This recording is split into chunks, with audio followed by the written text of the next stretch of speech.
For those of us who live and breathe crypto, Bitwise is a name you want to know.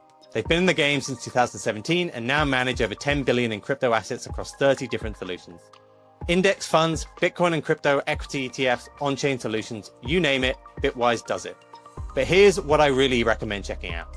Their weekly CIO memo. Every week, CIO Matt Hogan breaks down what's happening in crypto, like why Bitcoin's up or down, what the big institutions are doing, and the stories flying under the radar. It's sharp, it's free, and honestly, it's one of the best reads in crypto. Find it at bitwiseinvestments.com/CIO memo. Again, bitwiseinvestments.com/CIO memo.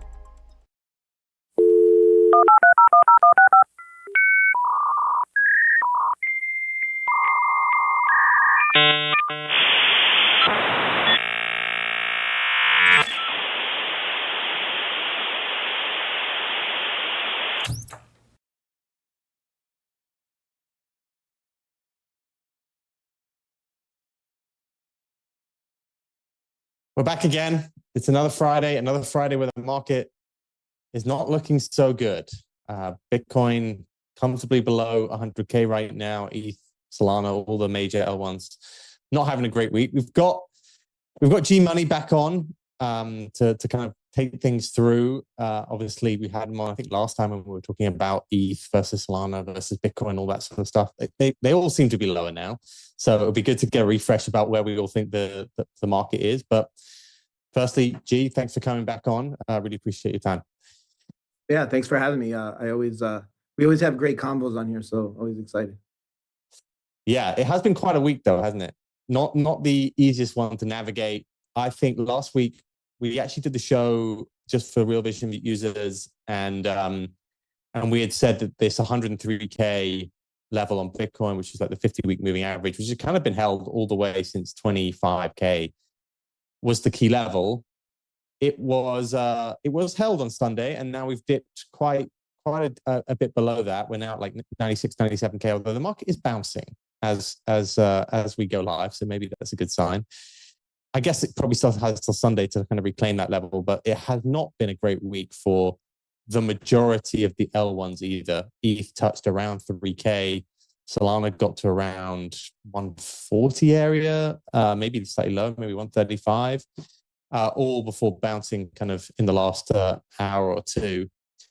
I think there's been a few reasons point to this. Obviously, it's more like technically a lot of the market was selling off, but the narratives around this that I've seen are we've had some ETF outflows, but maybe that's a backward-looking factor. The MNAV of strategy has headed below 1, and I think people have got a little bit worried about that unraveling at some point.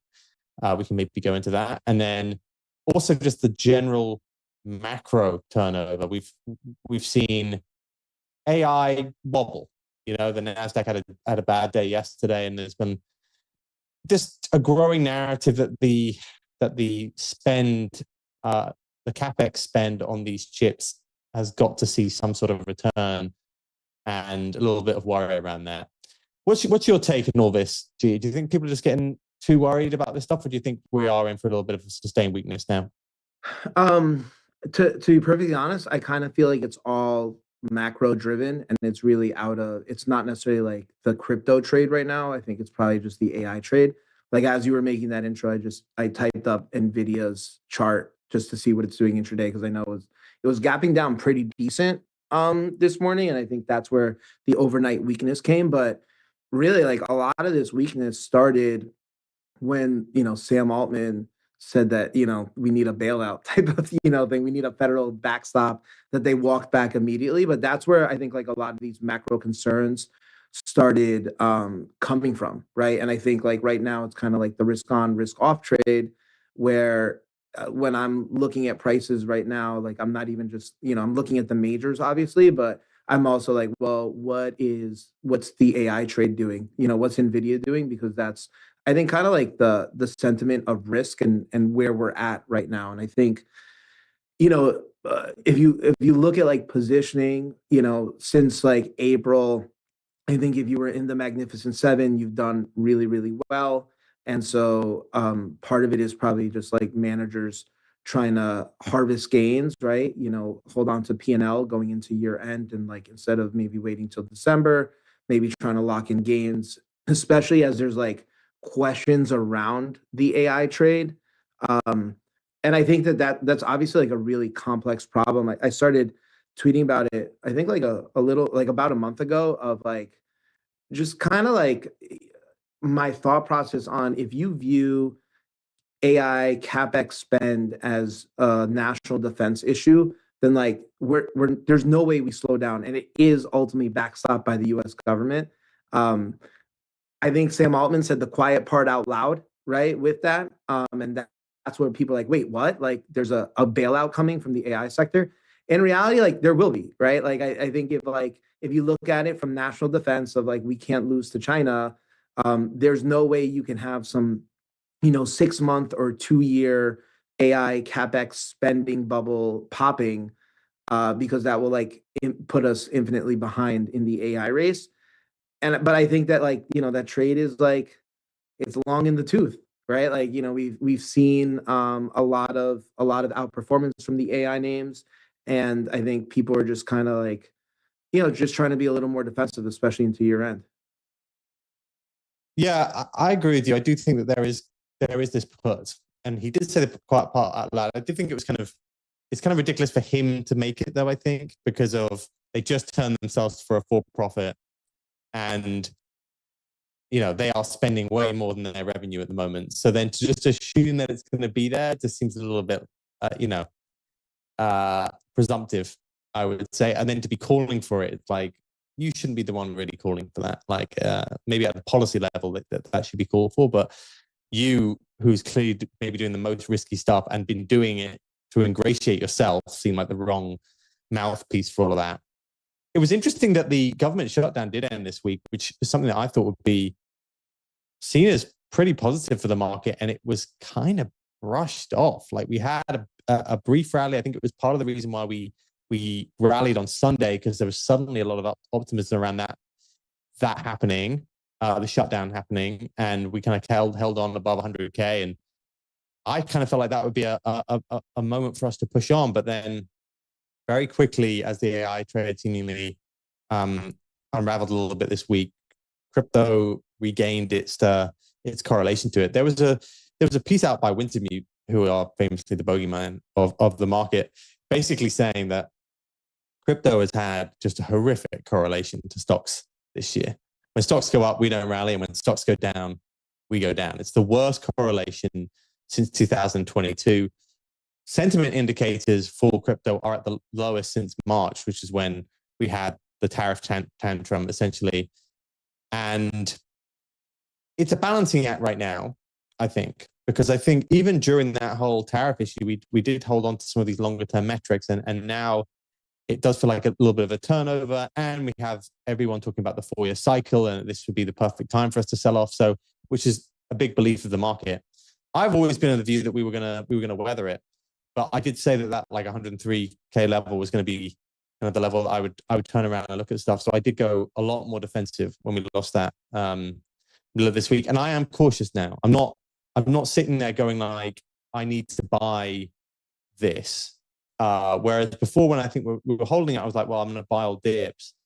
Now I'm more like, well, if we reclaim that level, I'll get back in. So if I kind of got out around 100, maybe just tiny bit north on my Bitcoin supply.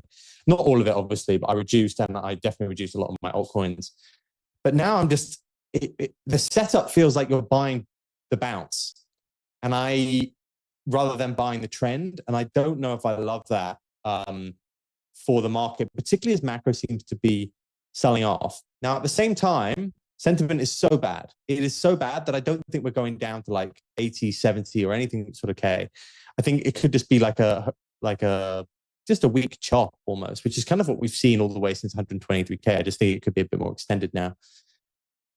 And the MicroStrategy stuff, which is a bit more micro, has worried me a little bit this week, just because that trade was such a big, I mean, you came on and we spoke about it. Like they bought 10% of each supply alongside the ETFs, right? It was a huge trade for some of the L1s. And with MicroStrategy now I don't think MicroStrategy is actually in trouble. I think it's still, at least it wouldn't be for a long time. So If it was. yeah, I mean, I think you brought up a couple really good points I want to touch on before we start talking about MicroStrategy. Yeah. One is like, I think to me, I'm in agreement with you. Is like generally, I think for the last, however, for a while now, at least the last year, I've been like, oh, you got to buy dips, you got to buy dips. I think now the thing to me that's the most concerning is one is, you had the government shutdown. I thought that was going to be a positive catalyst. We had Trump announcing $2,000 stimmies, which you would have thought would be a positive catalyst. And like we're selling off in the face of positive news, which is never good, right? It's never good when I think it might have been Chris Berniski that highlighted, or somebody that highlighted yesterday, the day before, that Robinhood had great numbers and it's, selling off on it, right? Like these are like the types of things you don't like seeing as a bull, right? And generally signs of topping.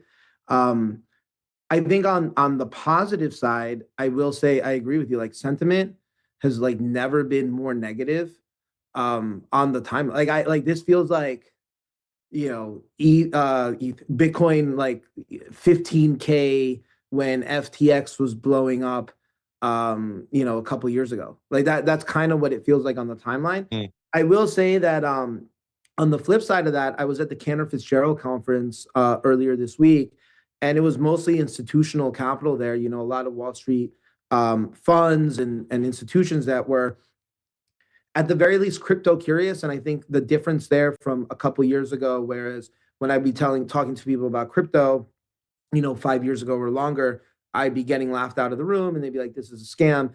And I think this time they're starting to do work on it, right? And maybe they're not going out and buying right away, but they're just like, all right, tell me about what's going on here. Like we're gonna like, grease our elbows up a little bit and do some work and, start looking at this seriously instead of just like kind of laughing you out of the room. And so I think that that's positive, right? In the sense that, I think there's large amounts of capital that are starting to take an interest in the asset class, which is good, right? That's, I think, what we've been talking about for probably close to 10 years, I think, in the space. And now we're starting to see it. But, I'd say like short term, I think the correlation with global macro, right? It's like, exactly what Wintermute said, right? Where it's like the up days, like Nvidia, I think is now green on the day or close to it, and crypto's still getting shellacked. And then if Nvidia pulls back, that means we're going lower, right? And I think, even for the last couple of months, especially on ETH, I think there was a point last year where it kind of felt like if you wanted to hedge overnight weekend exposure, like just take out a short on ETH on a Friday night because you're going to be liquid to trade, decent size over the weekend if there's like a macro headline. And I think like crypto's probably going to be used for the foreseeable future as that weekend hedge. If there's a negative headline that comes out, there's going to be, thinner trading, not as much volume, and that downside correlation. So yeah, I think we're like at an interesting crossroads more so than we have been in the past. It's, I'm still like leaning bullish, but I'm probably a little more cautious at this point. Yeah, which is frustrating because I think obviously this has been something that, and I've generally been of the view that we were going to, have a strong Q4. I still kind of think we could have a strong Q4, but I'm just going to, as in like a Santa Claus rally and potentially like Bitcoin has a very strong December. But at this stage, I think you have to go like, right, be true to what I said I would do, and just be like, right, I'm going to be in a bit of wait and see now because the market keeps on telling me that I'm wrong. It keeps on telling me that I'm wrong, in despite of what you just said, like massive institutional adoption. There's been such great news for many different things in crypto for the last few months, and Bitcoin's just kind of drifted from 125 down to now 95. Right now, it's bouncing a little bit right now, but it's just drifted. And now, if macro's starting to roll, I just think I don't need to be the one who says, this is 100% going to go out to 150. I'm going to wait for it to kind of prove its hand a little bit. So I'm kind of going to sit on my hands for a little bit here and just wait and see. I'm not shorting the market or anything like that, but I'm just in kind of a wait and see mode, and we'll be looking for the market to show itself from here, because I think the trend, if we do close below this these sort of levels, we're losing some very, very long-term trend indicators here, generally, which are seen as like cycle indicators. And I think you have to respect them, even if I'm not a huge believer in the cycle, because a lot of people do believe in them. So I'm gonna kind of wait and see. What I was saying specifically though is that this DApp trade is now making mainstream financial headlines, right? Like the fact that MicroStrategy is trading below 1 on its basic MNAV, they look at it diluted or basic. Basic is versus the equity value. So as in their Bitcoin holdings are worth more now than the equity more than the equity value. And then there's EV, which is diluted, which includes all the debt and the prefs, I think, of which they're still like 1.1 to 1.2 range. I don't know where it is right this second. But that trade unwinding has been the underpinning of the whole DApp trade, right? The whole digital asset treasury trade, which has been the last 6 months, really, particularly on ETH, but then extended to other DApps now. And it just feels like it could get a bit messy, because we've seen more and more of them say, hey, we're going to start selling our assets to buy back the stock now. Any MicroStrategy, whatever they do, there was a headline today that they moved some Bitcoin and people were freaking out. Like, MicroStrategy isn't going to sell its Bitcoin. No chance, or no chance soon, in my opinion. But you can just tell the tension around this is like, this is turning. This could be something that could bash us all the way down if the market turns. I'm more worried about it for ETH than I am for Bitcoin, honestly. I've seen some takes just like, if MicroStrategy goes down, Bitcoin's going to go below 10K. I'm like, no, there is 0% chance of that happening. It's really interesting. Sorry, I don't mean to interrupt you, but like at the Cantor conference, Michael Saylor gave like a keynote, and he basically gave a presentation on, where is MicroStrategy going from here. And I thought it was very, very informational, educational. I admittedly hadn't been that close to the story. I always, even I remember when Bitcoin was at 20K and people were like, this, 15K or 14K is Saylor's like liquidation number. And I'm like, what are you talking about? Like none of this is like, he's not a forced seller. You know what I mean? Like he structured this so he wouldn't be a forced seller. And I think basically I got a lot more clarity on, I think, what MicroStrategy is going to do from here. And to me, they're creating a financial services company that is going to give people, right? That's all these IPOs that they did. If you want to bring back the screen, I think of like the 4 other products that they have. I mean, they're basically just financial services products. And then the money that they make, they're going to use to buy back Bitcoin instead of hold cash on the balance sheet, right? And so I think like kind of like from the way he was describing of like where they go from here was up until now they realized that they had this way to kind of create funding and create these dividends and create these payouts for people that were looking for higher yield, and they were able to strip away the vol from Bitcoin. And so they had done that. Obviously, they did that through their prefers, through like a bunch of their offerings. But now on a go-forward basis, and I think it was STRC, if I remember correctly, of what he was highlighting, of like, he wants this to be kind of like a 10% cash, tax-deferred, like savings account pretty much. So you can just like put money in there. So it's like your effective cash, your effective return is dependent on your tax rate, right? Because it's tax-deferred. I did like, he didn't get that much into the specifics, but from my understanding was like, he's basically trying to create like this financial services firm where I'm like, I could see this being used by like life insurance products or anybody that's looking to give like a higher yield. And like he was comparing this. Where does the yield come from? This is the thing. Well, yeah, that's the thing, right? Like it's tied to Bitcoin, right? And like he's stripping out that risk of the vol, right? He's stripping out the vol. That's what he's stripping out to give people that, right? So, but isn't it he'd have to sell? Where's the cash flow? The cash flow has to come from him either selling Bitcoin or doing something with the yield on the Bitcoin.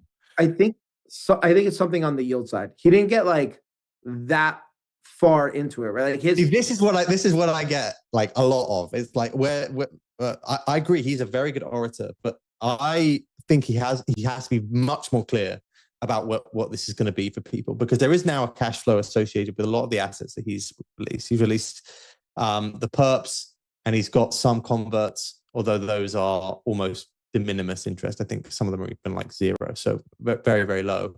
But this whole idea of yield implies there's going to be a cash flow, and I still am unclear where that comes from, other than issuing more equity. And this is why, like, I think it has started to look a little bit worse, because, and I thought he played an absolute blinder, Michael Saylor. I was very, very complimentary of him during the first phase of MicroStrategy. I got increasingly critical of him as he continued to try and buy it and use products which they require an interest rate. And he doesn't have an interest rate business. There isn't like some small underlying MicroStrategy business that I think has a cash flow associated with it. But he needs to work out how to make yield from that Bitcoin. He'll be very explicit about how that's going to happen if he's going to continue to pay interest. Otherwise, people are just going to assume he's going to continue to issue equity. And I think that's what people are getting more and more vocal about, that are criticizing him. I actually think he has options to do that. Like, you can make yield with your Bitcoin. You really can. There's lots of different things you could do, particularly if you're going to do stuff in DeFi where you could use that as collateral and probably earn a very nice yield but he hasn't. And that's why this concept of yield seems a little bit strange to me as of yet. Besides all that, though, there is undoubtedly a huge amount of crypto assets now in DATs, which are trading at 1 or below 1 MNAV. And that, if you take not just MicroStrategy as a case, it is now the majority of DATs are trading below their MNAV. And I don't know where that fixes itself. Right. And I think the more obvious scenario is that fixes itself quite messily, rather than the MNAVs just start going back above 1 now. And I think that is something that is a worry. I would say most probably for ETH, because that's had the biggest MNAV run up. And now I think a lot of people's case still for the bullishness around ETH was like Bitmine's going to keep buying, Sharpman's going to keep buying, all these guys can keep buying. And if this now becomes, like, this isn't going to keep happening, ETH's got to return to the fundamentals, of which they've done better at this year. They did a really good job, I think, at turning around the picture around the foundation and many things around that.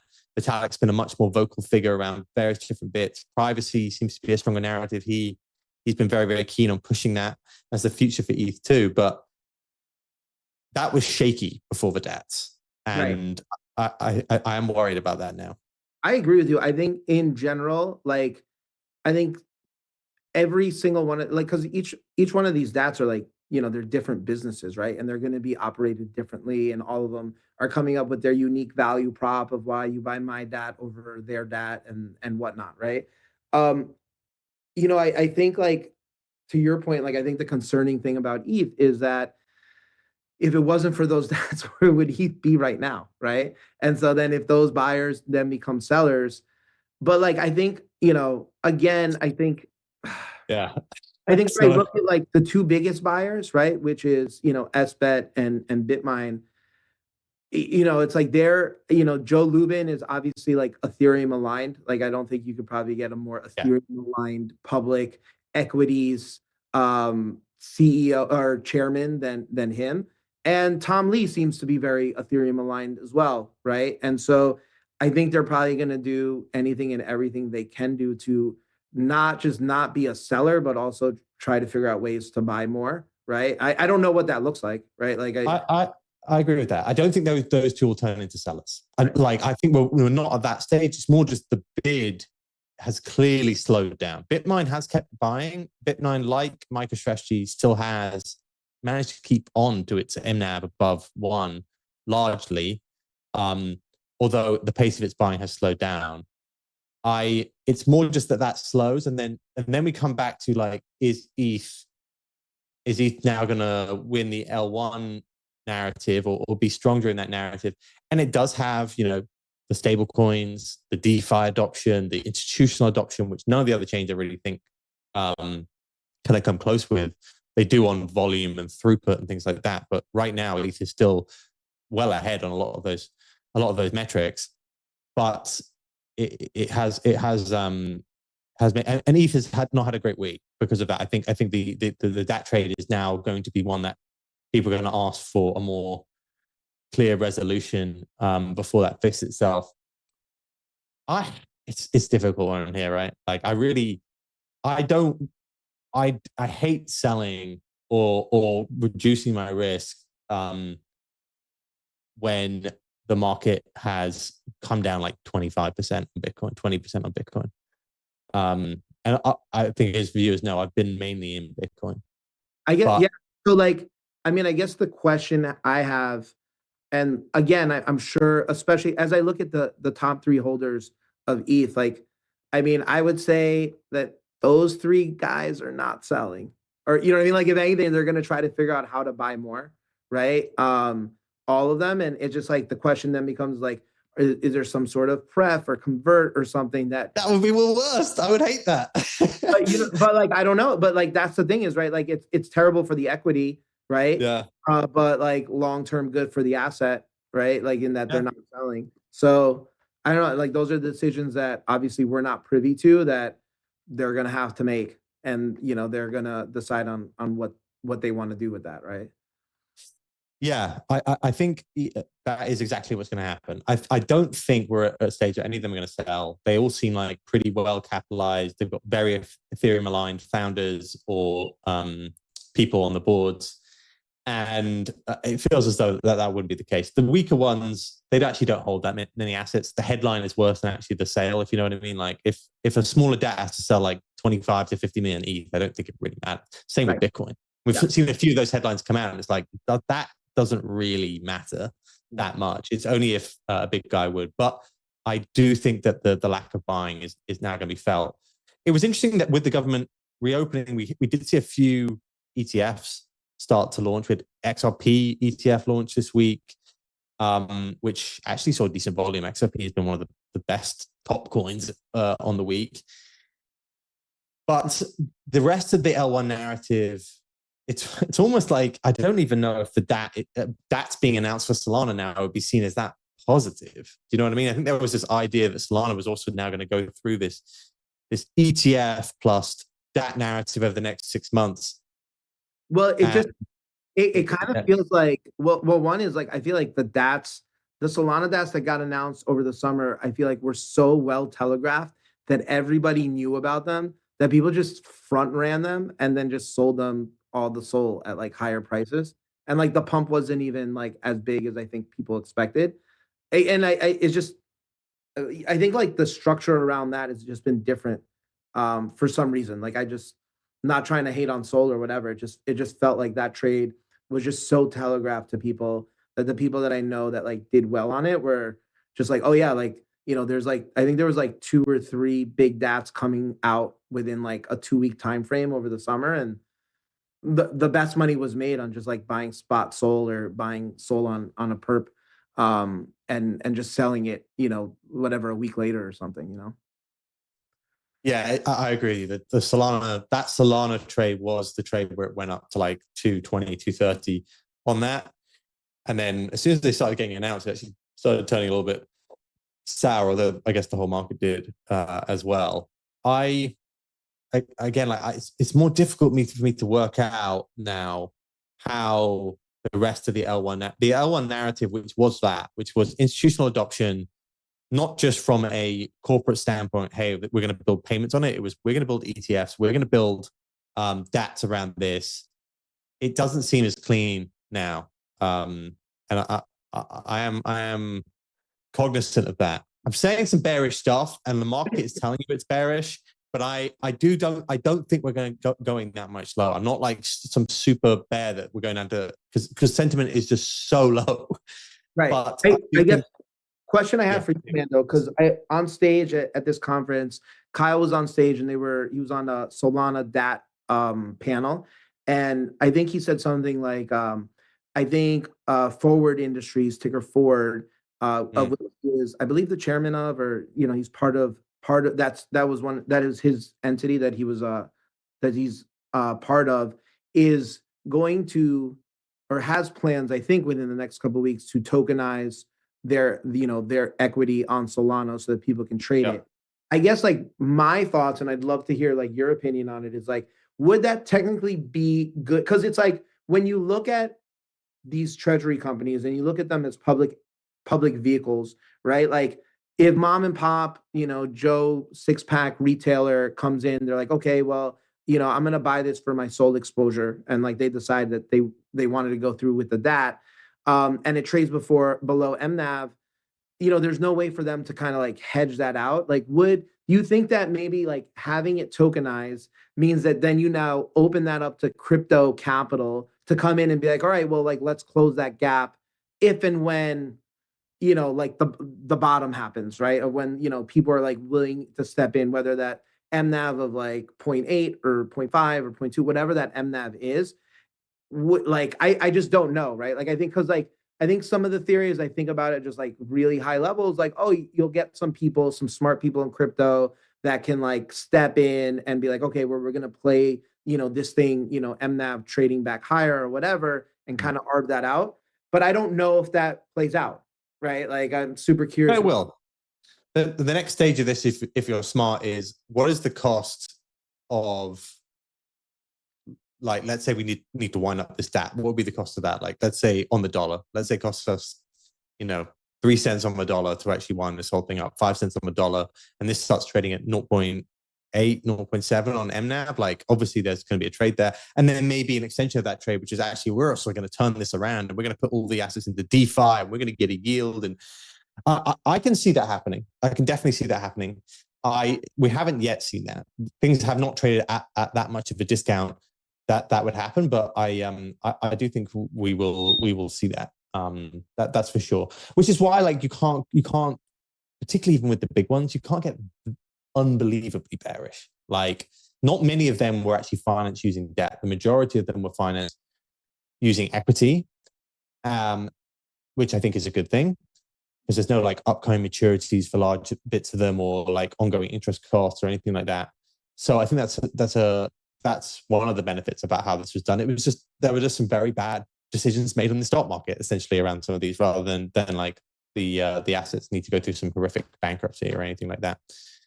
I think Yeah. yes. So to your point too, is like I think that like a lot of the bigger DATs are going to be steadfast because they're run by like crypto natives and very aligned, founders that are aligned with their chains.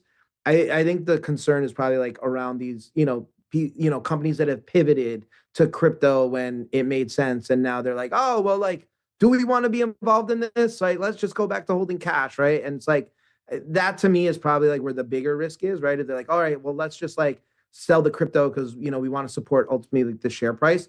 But like I think the majority of the assets in DATs are probably weighted towards like the top end. So but yeah, Yeah. we just don't know, right? Because we don't know what's going on in these conversations, right? Like we don't know what's happening behind closed doors. Maybe there's going to be like some like I think that's the risk you run of being short here, is if there is like some rabbit out of a hat moment, that just like turns sentiment of like, oh wow, like that's really cool, we weren't considering that. Yeah, I think if I was to guess what the rabbit out of the hat moments are, I do think they're more macro. I do think like the things I think would really turn the market here, even if AI rolled over, would be more stimulus, which I think is going slightly higher. Like the next real point, I think, for like a proper market turn would be the Fed next month, because it's now kind of 50-50. Will they not drop rates? You can see that in the swaps market. And I think the idea, if they were to drop rates, and then people know that you've probably got to have a much more dovish Fed chair coming in next year, I think that could propel us from a macro standpoint now as the main thing that would cause some form of like a Santa rally. On a micro standpoint, I do think that undoubtedly some of the DAT unwind is going to hang over us for a little bit here. At least some of the things. I don't think it's going to be. It's not going to send us like horrifically lower, but I do think it's going to there's going to be questions. Like, there's no doubt that Tom Lee's going to get questioned, like, what are you going to do if MNAV starts going below this level? And this will play out for some of these major players. There's no doubt in my mind around that. But on the macro standpoint, I do think we have drifted away from gold. We have drifted away from global liquidity for a long time now, which is what has been the underpinning of crypto for the last 4 years, really. Like that we are really just a play on debasement, that Bitcoin is digital gold, that this is the asset to own. I do think that comes back, but you need a headline to jolt it. Do you know what I mean? You need that thing that goes like, right, actually, forget all this. Bitcoin's digital gold, and you are seeing unbelievable debasement here from central banks. Maybe a switch more aggressively out of like a QT policy into lowering rates from the US would be the main thing there. The other thing would be the market structure bill. You know, if that was to somehow be, I mean, the government shutdown has really, I think, slowed that. There was some draft legislation I saw from the Senate, I think, this week. And I think there's been some movement from like the Democrats on that. But that would be the other thing I think that would jolt us.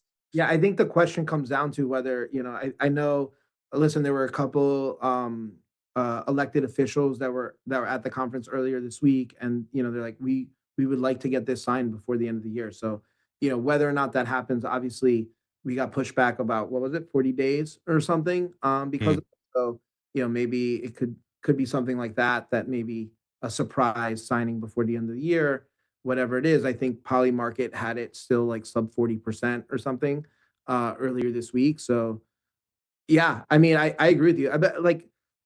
I guess like the reason why it makes it hard for me to ultimately be more bearish than bullish here is that, to your point, is like we're still debasing, the dot, like every currency around the world is still debasing, right? And so it's not like, we're debasing and maybe like, Japan or China is wants a stronger currency. Like everybody wants a weaker currency, and it's like that, that's only bullish for, these hard assets that you can't make more of. Right. And I think that we've somehow drifted away from that, which and that's just the market's drifted away from that. I don't think the narrative has gotten any less strong. The narrative, if anything, has gotten stronger. But the market has drifted away from that correlation. And I do think we'll get it back. The 4-year cycle mixed now with that rollover, mixed now with maybe a bit of an AI rollover, maybe enough that we dip below some of these longer term metrics for a little bit. But I do think that we will come back to that. It's the strongest narrative for crypto out there. The only other one that continues to be strong, I would say, even during this period of continued weakness, is the privacy narrative. And obviously, you said you're at a Cantor Fitzgerald conference for Bitcoin, which kind of says a lot about where we are really for crypto. Yes, we got the adoption, but that is a two-sided coin, which I think some people have been railing against, particularly OGs. And Zcash went all the way up to like 800 and then dipped down to 400, and now it's been one of the best performers again on this recent dip. It's up 15% today, even with the market lower, hanging out just below 600. What's your take on Zcash? Do you think this is now a narrative? The privacy narrative might be one of the strongest for the next 6 months. I mean, it looks like it, right? Like, admittedly, like I missed this trade. I think I saw it like first on my radar around like 150, and I faded. And I haven't traded it on the long side. Though I really do not like shorting stuff in crypto because I just don't think like the risk reward is there for the most part. But yeah, I think, listen, you have a track wallet, I have a tracked wallet. Privacy is something that is always top of mind in terms of like what I'm doing on chain and trying to mask that and hide that. And I think that, just for my own like safety concerns or whatever have you, just I don't necessarily want everybody knowing what I'm doing at any given point in time in an immutable ledger forever, right? And so I've always been a huge privacy advocate. I you know I think this trade probably has legs, and it seems to have a convergence of I think a lot of people that have been like leaders within the crypto community over the last, 10 plus years that are also flagging this. And, it's also, I think, been around for a while, right? I think that's one of the interesting things I think about blockchains is that, the longer it's around, like the more battle tested it is, right? And I think that's kind of what we're seeing here, in the sense that it's been around for a minute. How long was it since the last time the chain went down? How is it processing transactions? And I think that's kind of what we're starting to see at play here. Yeah, the only reason I bring it up in the previous narrative is that I've listened to Naval speak now. I've listened to Arthur Hayes speak. I've listened to Mert speak, who have been maybe the three main figureheads of this, at least recently. And a lot of them are kind of semi-criticizing Bitcoin when they talk about this. They're like, well, Bitcoin's becoming too institutional, and it's not just a privacy narrative. It's also like, we need to have our own thing narrative. Do you know what I mean? It's like Bitcoin has it's moved on slightly. And I think that's obviously very premature. Like Zcash is trading at $10 billion. It's not like something crazy. Whereas Bitcoin's, more than $1 trillion. But the idea that the crypto landscape has just become too much like TradFi. And we've seen even this week, right? The UK has said $20,000 is going to be the maximum amount of stablecoins you can earn. The EU is basically getting rid of self-custody, and every single time you do a trade, you're going to have to KYC in a self-custody wallet. There was a story out today that the UAE has also banned self-custody of Bitcoin. And there's this idea that we need to get back to the roots of crypto a little bit more. And I do think that actually it does hit where it hurts a little bit. I can see why this could be more than just a privacy coin. It can be more of a, hey, this is the cool new thing that all the OGs are getting into. Right. I think, like I've read, like, I think one of the reasons why I didn't get into it was because I felt like it was just exactly to what you said, is like, all right, like this is the new shill. I'm going to use me as exit liquidity, right? Because it's all over. So for that reason, like I haven't gotten into the trade.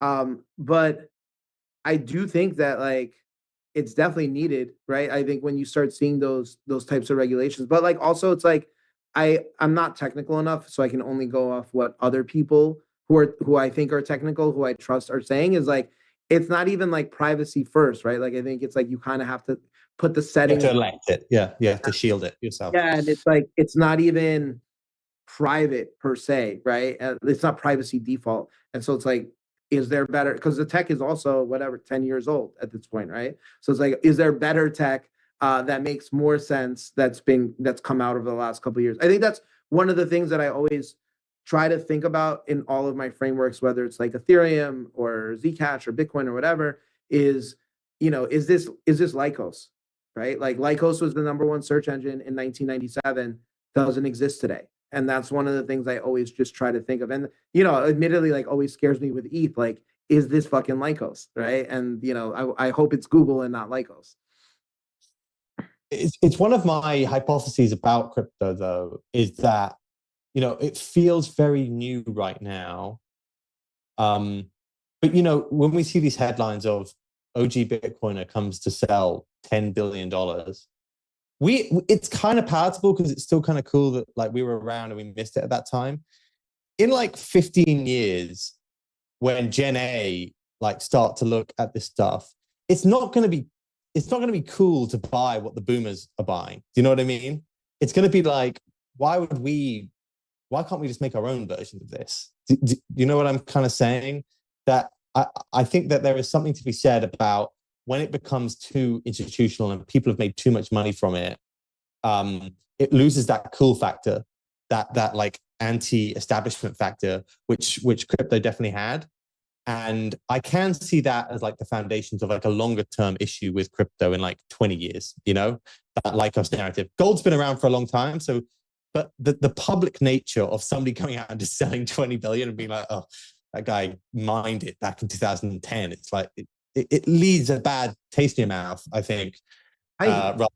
I guess like the one thing I would give as a kind of a counterpoint is like, I think the closest thing I would say to like what's been institutionalized over the last 100 years, probably real estate, right? In the sense that like it kind of took over the system. It's been up only. There's been this massive, massive network that's been built about around keeping the price of real estate high. And so Mm. it's like if we're just getting Bitcoin institutionalized and like, I mean, listen, I think we're like almost to that point where if there was like a crisis of confidence in Bitcoin, like does the like would the government step in the same way that there was, when there was a crisis of confidence in '08 or even in like 97 with like the Asian financial crisis where it's like, okay, well, like so many people's portfolios are tied to this. We need to kind of like bail everybody out. And there is like an implicit put, like that can go on for like just because it's just starting to happen, maybe now or in the next 5 years, that means there's like a long runway ahead, right? Because then like they're like people in power are Yeah. incentivized to like keep it up, keep number up, right? Look, I'm not worried about that really happening with Bitcoin. It's more that I see that from, I think it's a big thing for Zcash than it is a worry for Bitcoin. Do you know what I mean? It's like, it's enough, if enough people in the Bitcoin community are thinking like that, I think Zcash probably has a bit more upside than 8 or 10 billion, wherever it is right now, rather than Bitcoin's going to come down. I like what you said there as well, which is like could be a bit of an implicit put to crypto right now. I don't know if it will be in like 10 years, but I do think that Donald Trump is very aware of the Bitcoin price. The Trump family is very aware of where the Bitcoin price is. A lot of their donors are. And it's part of what, when you said like they want market structure done by the end of this year, like if crypto starts to head lower, there's going to be a lot of pressure from lobbyists and the administration that this needs to get done. And I think that's one thing that crypto has never had before, that if it starts to go down, and let's say Bitcoin does go below 90K or something like that, there's actually going to be pressure from the administration to get it higher. I think in many different ways. They won't come out and say there's a put or anything like that, but they will be like, right, we're gonna do everything we can here to kind of help prop it up. It could be something as something as simple as announcing like, oh, we're looking at, if prices get low enough, establishing a strategic Bitcoin reserve, right? It's like the same thing they've done with oil, right? Like what do they do to, when oil prices get too low, right? Or oil prices get too high, right? They just try to kind of talk it down. They try to jawbone it in the direction that they want because they understand that like the power that they carry, right? And so I'm sure we'll see very similar tactics to what we've seen in commodity markets throughout the last 50, 60 years. Yeah. And we've got the midterm elections obviously next year as well, which means that, and crypto is now a very political tool when it comes to the US. So I think it's going to be a political issue for a lot of those races as well, again, because I'll get donors from all of this. And I can just see that yeah, if anything, if crypto starts to head lower here from a macro, let's say, turn or just generic 4-year cycle stuff, I think the US is really going to try and get behind it and be like, right, well, no, it's going to be like the stock market. They won't, obviously the Fed's not printing money to save it, but there will be, right, we're going to do this, either like implicitly or explicitly to try and to kind of keep everyone happy here who are our crypto donors. Yeah. So I don't get that bearish. This is the thing. I just have to respect the market. That's where I'm at as a trader. I'm respecting the market, but I'm not bearish. It's basically where I'm at. I'm going to wait and see now.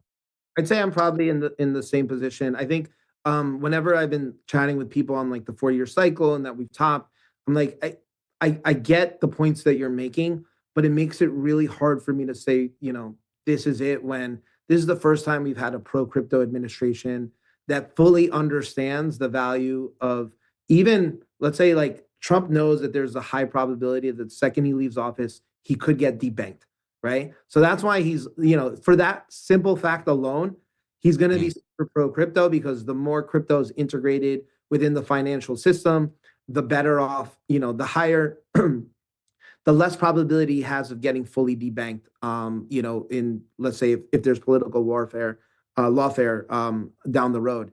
And so I just think it's like those types of things, along with, we're about to start cutting rates. Like there's just a lot of like macro overhangs that I think are going to start like turning into tailwinds at some point relatively soon. And we also know that Trump's like number one barometer is, the price of the stock market. And, he understands that the higher the stock market is on midterm election day, the better that helps, his cause. So I think these are all things that like he's probably explicitly looking at and discussing, and which is why it makes it hard for really hard for me to be like, oh yeah, like we've topped. Yeah. Yeah. Right. Always a great discussion. I think we should maybe go into some of the questions because the viewers may have not had a great week, and we can probably get to try and help out. So ask any questions in the comments at the moment. We're going to go through a few of them now. Anna on the Real Vision platform says, if the AI stock bubble bursts, how will this spill into crypto in your opinion?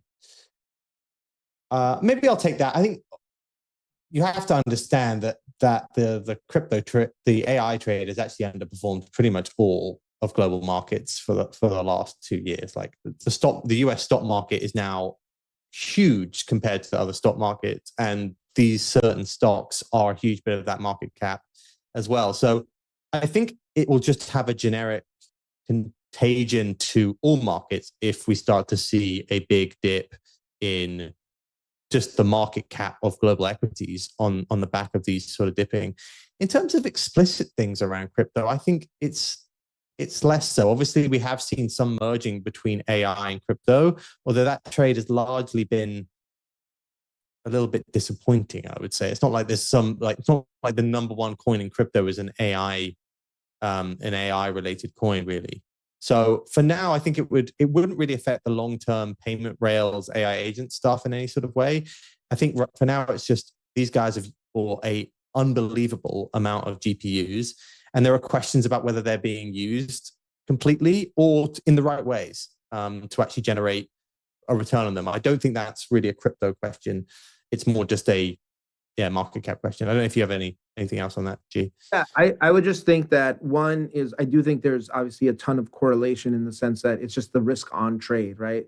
And I think we've been seeing that over the last 2 weeks where as risk comes off, crypto's part of risk on, it will, go down in concert. I think to me, it's like I still feel pretty strongly that if it gets really, really bad, and let's say to the point where there's like some sort of government bailout or government backstop that's required, I think it will happen very, very quickly. Like think of what happened with Silicon Valley Bank a couple of years ago, and probably even faster than that, because they can't derail the AI sector, right? This can't be like the global financial crisis was in 2008.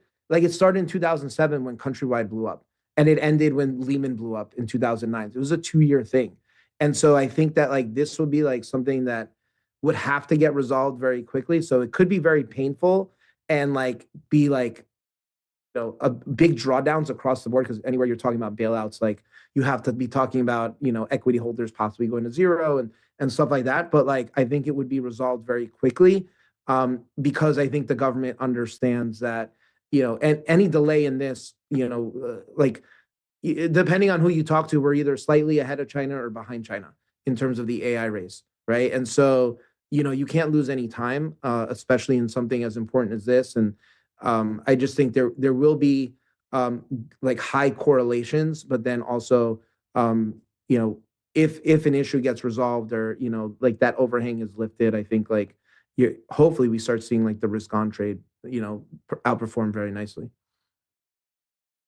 Yeah, it's interesting that you said that people maybe don't really realize that the Fed just has so much room here to kind of do a lot on the policy standpoint. They've been reducing their balance sheet for a long, long time. So they may be a bit trigger happy if they start to see a space blow up, particularly one which is very, very key to the long-term health, I think, of the US economy. And like you said, there's lots of arguments around like defense, around strategic things that the US needs to be good at. And I actually kind of agree with you that AI it's not going to roll over. Not in the same way, for example, that I think the tech bubble burst in 2001. I think we're just in a different world when it comes to how reactive central banks are and the government is to protect these sort of key industries.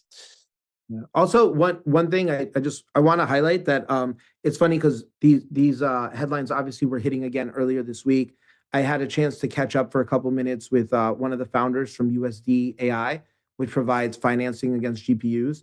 And I asked him, I'm like, what do you think of like, all this stuff of, these short sellers are saying of like, the CapEx bubble is like inflated and whatever. He's like, listen, like there's obviously like a lot of spending, but like there's so much demand.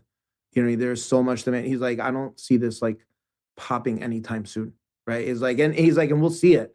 He's like, we'll see it in terms of like demand and secondary pricing on GPUs and stuff like that. So it's probably worth having like a conversation with him at some point. I don't know if you know David, but he's they're really smart guys.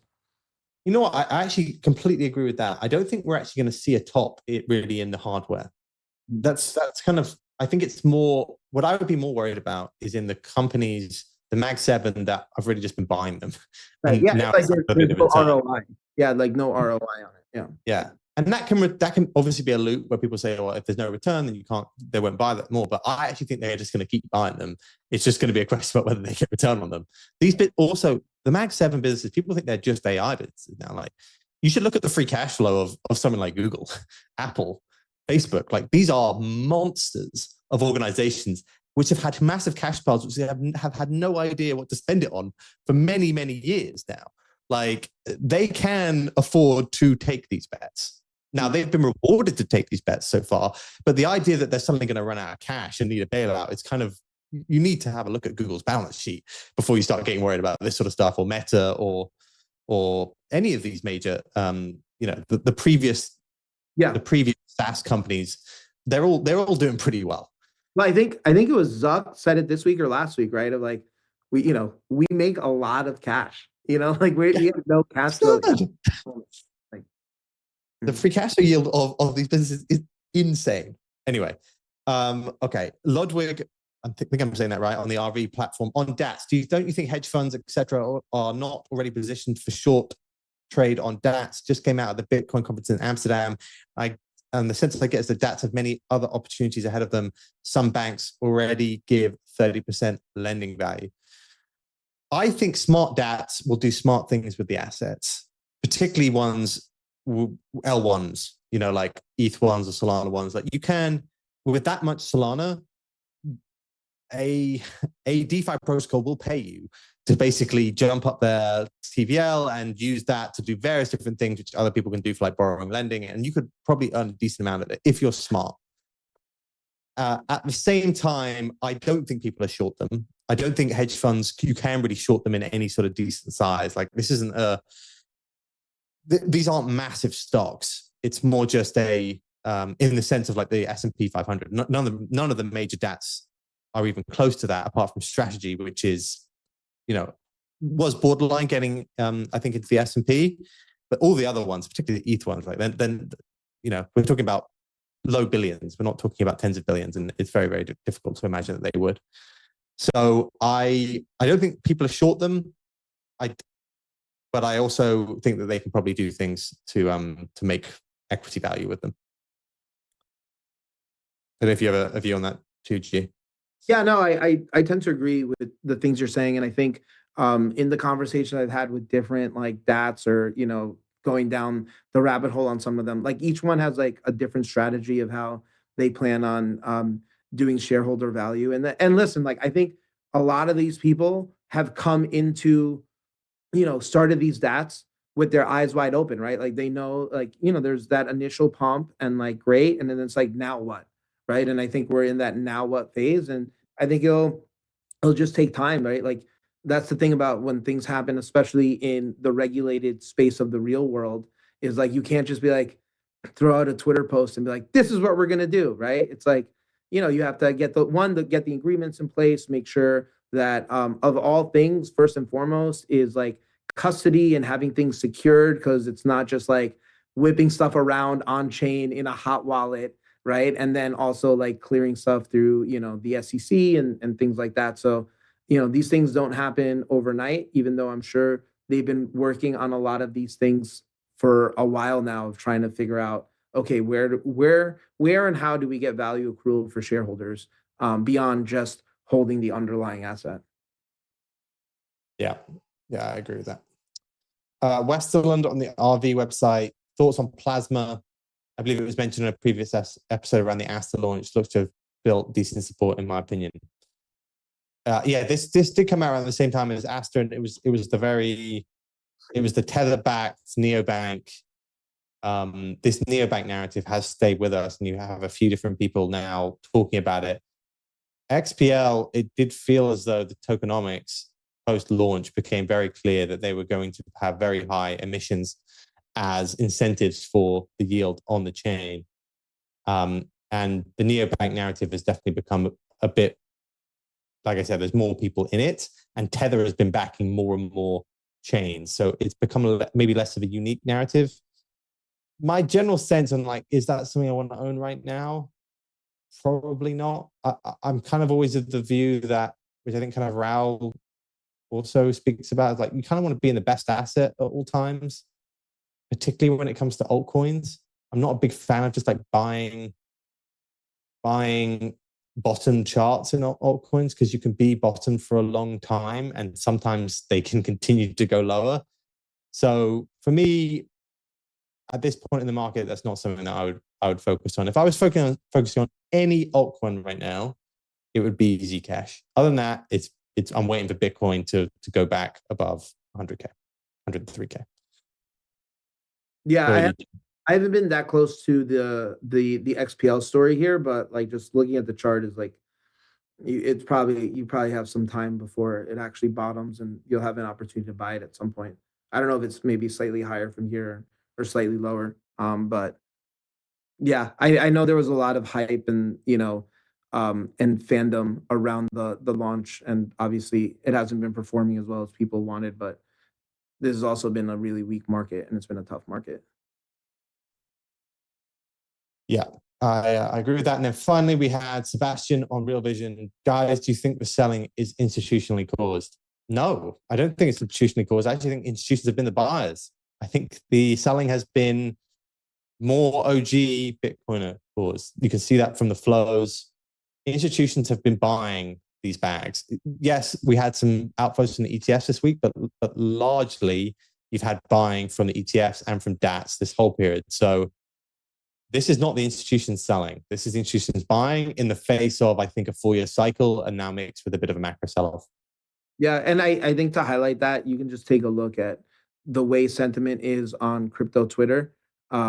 It's super, super negative compared to, like I said earlier this week, I was talking to a lot of institutional guys that, like I said, are interested. They're maybe not running out and buying hand over fist right now, but they're interested, right? And I think interested in doing the work is the first step to buying, and not necessarily selling. So I think that like, I know last cycle was always like, don't let the institutions, take your coins. And I think that's kind of what's happening right now, but it is what it is, right? That's the market. Okay, guys. Well, it's been quite the week. I think still key level, we'll be looking out to see if Bitcoin can kind of reclaim 100K by the end of the week, by Sunday night. It's not out of the question. 5% move, I think, from here to kind of get above that 50-week moving average, but I'd still have to be on the lookout for that. I've told you I've de-risked. Obviously, I was mainly Bitcoin over this period, but I would be respecting the market a little bit here. Or if you're a long-term buyer, just buy and ignore all the noise. Like Bitcoin is down 25%. I think I'm more of a, let's say, medium to term trader than like a very, very long-term trader. But that's where we're at. I hope you guys all had a good week, and hopefully we are higher next week. Thanks for coming on again, G. Really appreciate your time. Thanks for having me.